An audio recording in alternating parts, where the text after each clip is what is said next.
Minasan, konnichiwa, c'est Santillane de Nipponement. Je suis très heureuse de vous retrouver à nouveau cette semaine.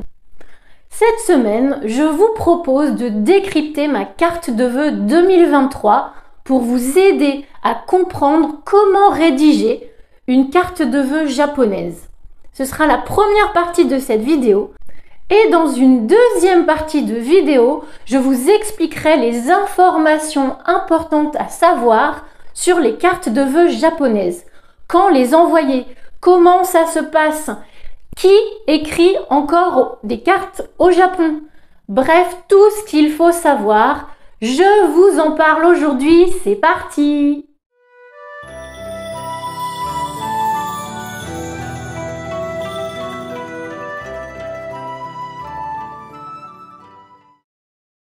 Au fait, je ne t'ai pas dit, mais si mes vidéos te plaisent, commente-les, like-les, partage-les, abonne-toi à ma chaîne et surtout, active la petite cloche pour recevoir mes prochaines vidéos.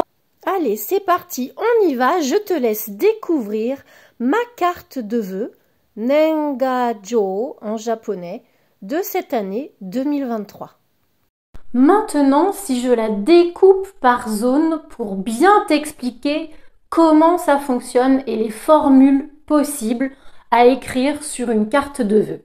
Regarde bien, il y a la zone 1, 2, 3, 4 et 5 sur le recto de ma carte de vœux.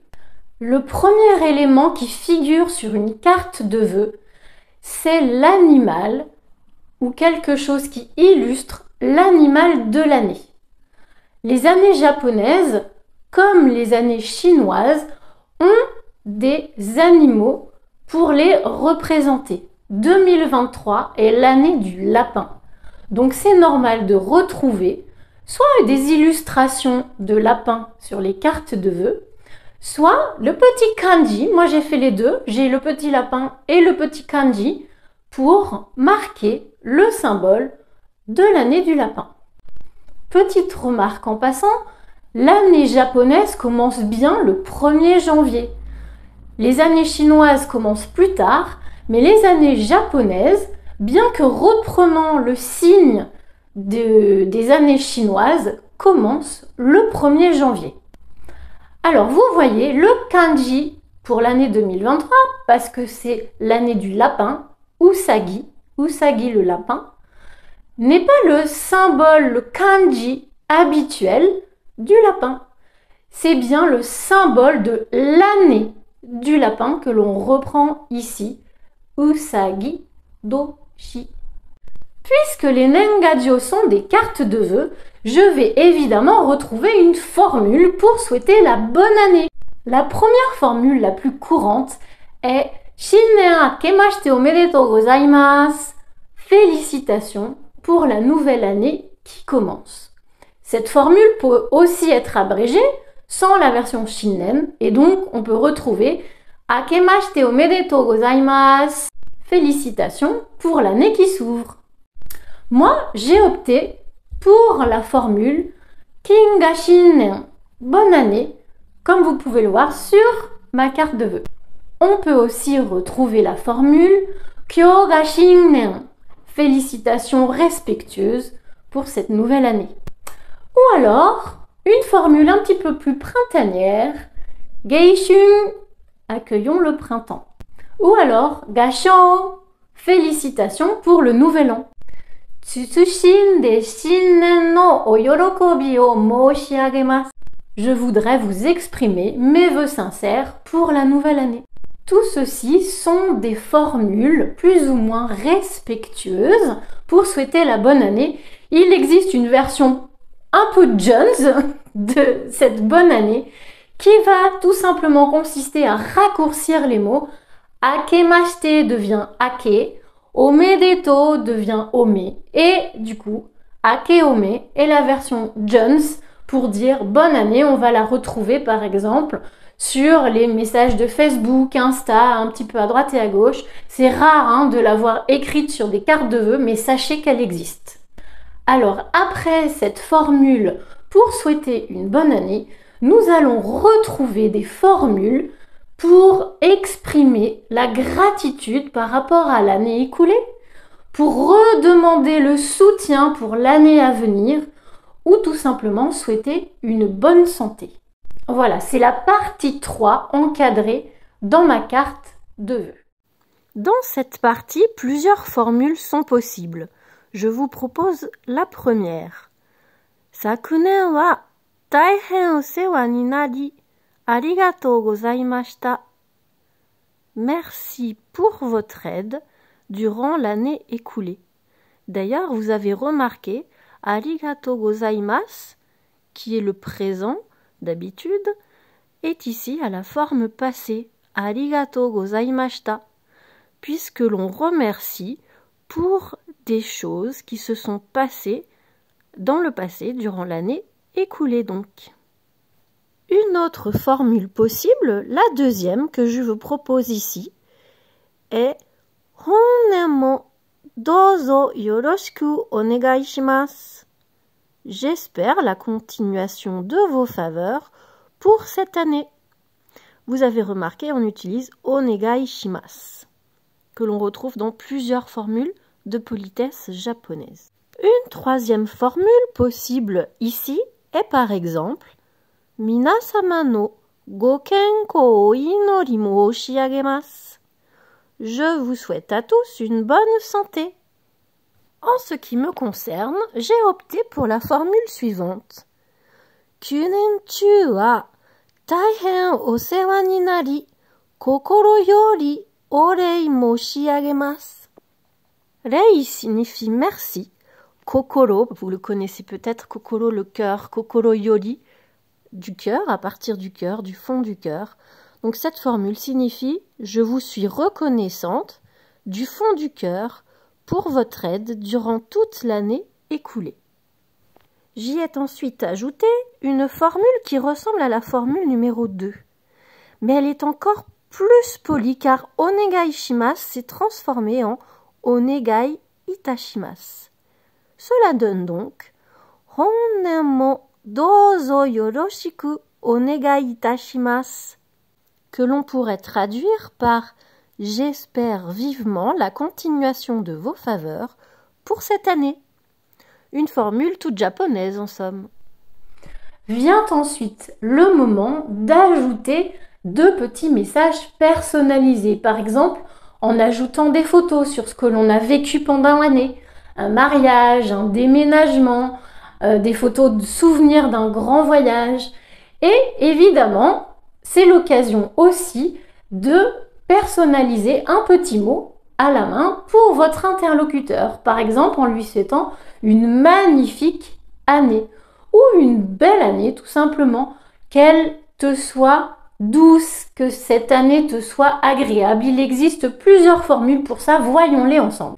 Alors, par exemple, Ei-san ni totte subarashi ichinen ni narimasu you ni.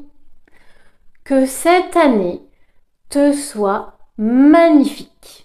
Ou alors, shiawase na ichinen ni narimasu you ni. Que cette année te soit heureuse. Quels que soient les petits messages personnalisés que vous rajoutez, c'est le moment de les écrire à la main. Voilà, autant le reste peut être imprimé sur une carte que vous aurez passée à l'imprimante de l'ordinateur, autant là, c'est le petit côté individuel, personnalisé, le petit message que vous transmettez à votre interlocuteur de manière manuscrite. Enfin, il faut évidemment dater cette carte. En japonais, on ne mettra pas le 1er janvier 2023. Déjà, il faudra utiliser le terme gantan. Gantan signifie le premier jour de l'année. D'autre part, il est traditionnel d'écrire la date de l'année en année de règne d'empereur. Vous le savez, au Japon, on fonctionne avec 2 systèmes pour les années. Par exemple, 2023, évidemment, l'année 2023. Mais cette année 2023 sera aussi la 5e année du règne de l'empereur durant l'ère Reiwa. Et donc, il est de bon ton d'écrire Reiwa Gonen pour 2023. Ne vous trompez pas non plus dans le sens. En japonais, la date commence toujours par l'année et ensuite par le jour. Donc, voilà, ne vous trompez pas, on parlera bien de Reiwa d'abord et ensuite de Gantan. D'où le sens dans ma carte. Et puis évidemment, il est de bon ton, enfin, de signer sa petite carte, soit par le nom, le prénom, soit par le prénom, en fonction du degré d'intimité que vous aurez avec le destinataire de cette carte. Voilà, moi j'en ai profité pour me rappeler à vous en mettant ma petite bouille. Alors voilà, ce sont tous les éléments que doit comporter le recto de la carte de vœux japonaise. Maintenant, attelons-nous au verso. Et oui, il y a un verso à cette carte de vœux, car les cartes de vœux japonaises ne sont pas mises dans des enveloppes et envoyées avec une enveloppe. En fait, ce sont des cartes postales, de vraies cartes postales avec le devant, le derrière, le recto, le verso. Et il faut donc compléter correctement le verso de cette carte postale Nengajo. Alors déjà, ne vous étonnez pas, les timbres sont pré-imprimés sur la carte postale. C'est normal, c'est tout le temps comme ça, et ils représentent souvent l'animal de l'année. Donc cette année, vous devriez avoir des petits lapins partout. Ensuite, il y a la partie pour indiquer l'adresse de mon destinataire. Les petites cases du haut servent à remplir, à indiquer le code postal. Et ensuite, il faut écrire à la japonaise, c'est-à-dire en vertical, l'adresse de mon destinataire. Ne vous trompez pas, une adresse japonaise commence par la ville, par l'arrondissement, puis indique le quartier, la rue, le nom de l'immeuble, le numéro de l'appartement et en dernier, là où vous voyez le kanji-sama, il faut indiquer de manière verticale le nom de votre destinataire. La partie numéro 8, donc, de ma carte postale, Nengajo, ma carte de vœux japonaise, il va y avoir des numéros. Ces numéros-là aussi sont imprimés sur la carte.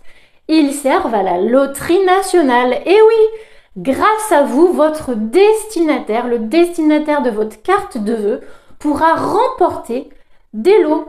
Et certains, croyez-moi, en valent la peine. On peut par exemple gagner des voyages, de l'électroménager, des spécialités culinaires, bref, de quoi bien commencer l'année. Et dans la 9e partie, on retrouve évidemment notre adresse, celle de l'expéditeur, avec le même principe que celle du destinataire, toujours la même logique, et en bas dans les petites cases, on inscrira notre code postal. Voilà, j'espère que grâce à toutes ces informations, vous comprendrez désormais mieux une carte de vœux japonaise et pourquoi pas essayez à votre tour d'en envoyer. Alors maintenant, justement, passons à la 2e partie de notre vidéo. Je vais vous expliquer que la carte japonaise n'est pas, et loin s'en faut, quelque chose de rare au Japon. Alors il faut savoir que malgré l'utilisation des smartphones, des tablettes, des ordinateurs, les Nengajo restent une véritable institution au Japon. Une famille japonaise envoie en général entre 50 et 100 cartes de vœux par an. Vous voyez combien elle reste importante dans la culture japonaise, c'est un incontournable. Il faut vraiment penser aux cartes de vœux comme un rouage dans les relations sociales japonaises. Alors maintenant, quand faut-il envoyer les cartes de vœux au Japon? Quand on est au Japon, il faut les envoyer entre le 15 et le 25 environ.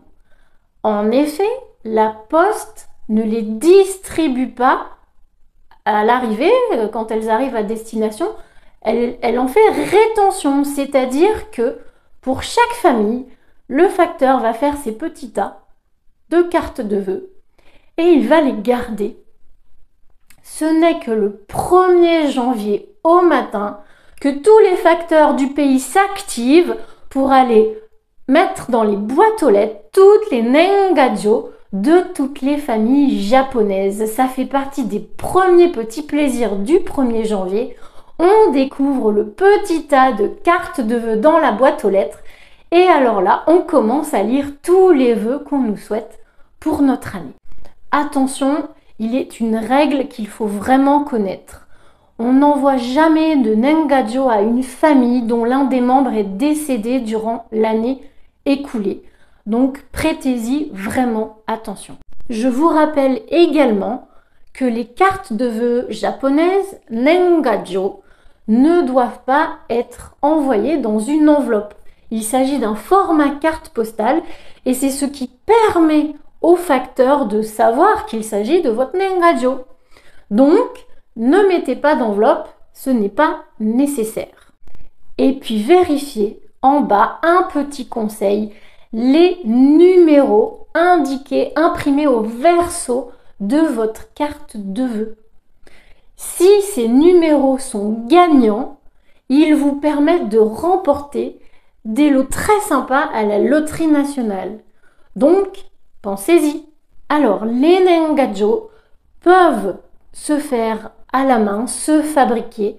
On peut aussi en acheter dès le mois de novembre dans les postes, dans les combini, dans les grands magasins comme Lofto, etc.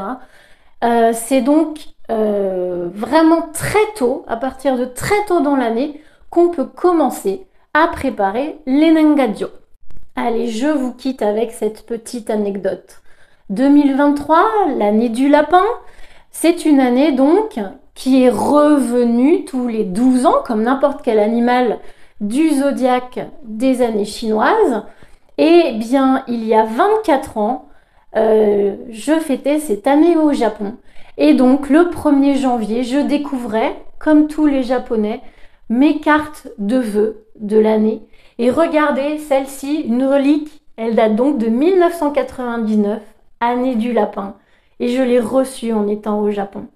Voilà, petit clin d'œil, je vous souhaite à vous aussi une très belle année du lapin. Akemashite omedetou gozaimasu! C'était Santillane de Nipponement.